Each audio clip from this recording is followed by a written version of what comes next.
देखिए example number 2 NCERT से triangles का ABCD is a trapezium with AB parallel to DC।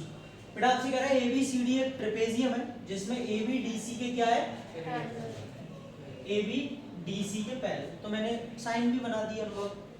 E and F are points on non parallel sides. E और F non parallel sides पर दो points दिए हैं AD और BC पर, सच दैट इस तरीके से कि EF पैरेलल है AB के। ये EF जो है वो AB के पैरेलल है। अच्छा ये भी दे रखा है, ये वाला इसके पैरेलल है, ठीक है। शो करना है कि AE upon ED is equal to BF upon FC, ये रेशियो इक्वल होगा। अब ये ट्राइंगल तो है नहीं है कि थेल्स थ्योरम लगा लीजिए सर अभी इसमें ABCD में, है ना, क्योंकि थेल्स थ्योरम तो ट्राइंगल में लगती है, इसमें तो लगेगी नहीं। इसका मतलब मुझे इस पैरेललोग्राम को कैसे भी करके इसको ट्राइंगल में थोड़ा कन्वर्ट करने की कोशिश करनी चाहिए ताकि मैं थेल्स थ्योरम लगा पाऊं। बोले थेल्स थ्योरम ही क्यों लगा रहे हो आप? मैंने उस दिन ही बता दिया था कि जैसे ही पैरेलल वाली बात आ जाए थर्ड साइड के, समझ लेना इसमें थेल्स थ्योरम लगेगी, ठीक।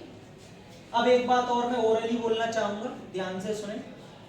अनुष्का ये इसके पैरेलल है और ये इसके पैरेलल है, तो ये बीच वाली लाइन नीचे वाले की भी पैरेलल होगी, है ना। ये हम लिखेंगे भी यहाँ पे, अभी लिखेंगे भी, समझाया। तो बेटा ट्राइंगल बनाने वाली बात थी, इसीलिए मैंने इसमें AC को ज्वाइन कर दिया, क्योंकि मैंने AC को जैसे ही ज्वाइन किया, यहाँ पे कुछ नेमिंग कर देता हूँ ABCDEFM कर देता हूँ, चलो बस एक ही कंस्ट्रक्शन डालना है। जैसे ही मैंने इसको ज्वाइन किया, इसमें मुझे दो ट्राइंगल दिखाई देने लग गए। अब एक ADC दिख रहा है और एक CBA, ये वाला, इधर वाला और इधर वाला, दो ट्राइंगल दिख रहे हैं। अब इसमें मैं थेल्स थ्योरम आराम से लगा सकता हूं और अपना काम करूंगा, कोई भी लिखेगा नहीं, पहले देखिए। गिवन में आपको क्या दे रखा है कि ABCD एक ट्रेपेजियम है। मैं मेन चीज लिखता हूं, बिल्कुल मेन, कि AB पैरेलल टू DC, ये सबसे ज्यादा इंपॉर्टेंट है। और बेटा E और F पॉइंट दे रखे, एक चीज और दे रखी है, ये भी इंपॉर्टेंट है कि EF पैरेलल है AB के एंड EF पैरेलल टू, क्या प्रूफ करना है पंखुड़ी हमें कि AE upon ED is equal to BF upon FC। Construction में हमने क्या किया है, कंस्ट्रक्शन में हमने ज्वाइन किया है, ज्वाइन A टू C, ठीक है। प्रूफ देखेंगे सभी, टारगेट सेट करके करेंगे। अंशी मैंने थेल्स थ्योरम में ये बताया, जैसा कि आप भी जानती हैं कि अगर कोई ट्राइंगल है ABC और ये लाइन है DE, ये इसके अगर पैरेलल है तो थेल्स थ्योरम कहती है AD upon DB is equal to AE upon EC होगा, सेम रेशियो में डिवाइड होंगे अगर ये पैरेलल। बेटा यहाँ यही चीज लग रही है, ध्यान से देखें। पहले तो मैं वो वाली बात यहाँ बता देता हूं, कैसे, कौन सी वाली बात, कि AB DC के पैरेलल है। कहां से आया, गिवन। और EF पैरेलल है किसके, AB के, यानी कि AB पैरेलल टू EF लिख लूं, सही है। EF पैरेलल टू AB या AB पैरेलल टू EF। बेटा जब LHS सेम है तो यानी AB DC के पैरेलल है, AB EF के पैरेलल है, तो DC और EF भी आपस में, और DC और EF पैरेलल है, DC इसके, यानी कि कहने का मतलब ओवरऑल तीनों आपस में पैरेलल होंगी। तो मैं यहाँ लिखना चाहूंगा कि AB parallel to EF parallel to DC, यहां से कंक्लूजन निकलता है, पहले लिख के बता देना है। अब चलते हैं हम अपने टारगेट की तरफ। अन्वेषा ये ADC ट्राइंगल लिया, इसमें EM DC के पैरेलल होगा कि नहीं, बिल्कुल होगा। अरे पूरा EF अगर DC के पैरेलल है तो EM is also part of EF, part भी तो पैरेलल ही होगा, तो विभांशी इसमें EM जो है इसके पैरेलल होगा। और इस ट्राइंगल में देख रहे हैं अंशी, इस वाले में, तो ये इसके पैरेलल है, तो AE upon ED is equal to AM upon MC के इक्वल होगा कि नहीं होगा, पहला रिलेशन।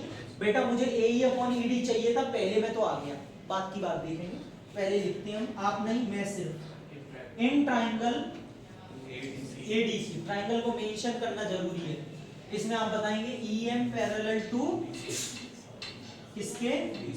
डीसी। बेटा रीजन दे देना, ये किसका साइन है? सिंस का।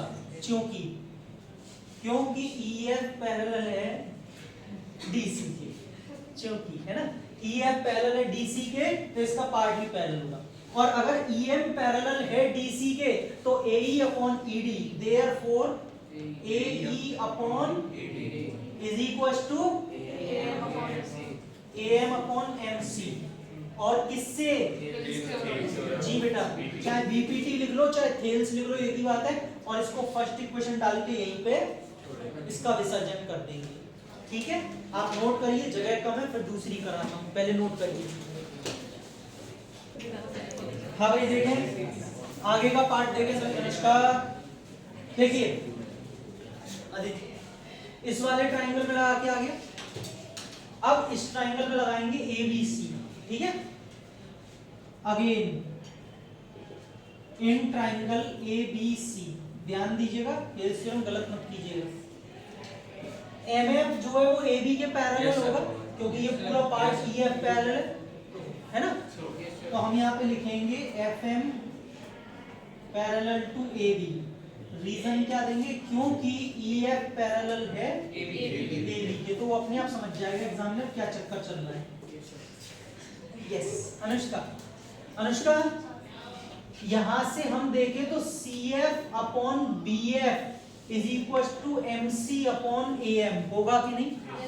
कुछ स्टूडेंट्स ने उल्टा भी लिया होगा, देख लीजिए, पहले ध्यान से समझ लीजिए।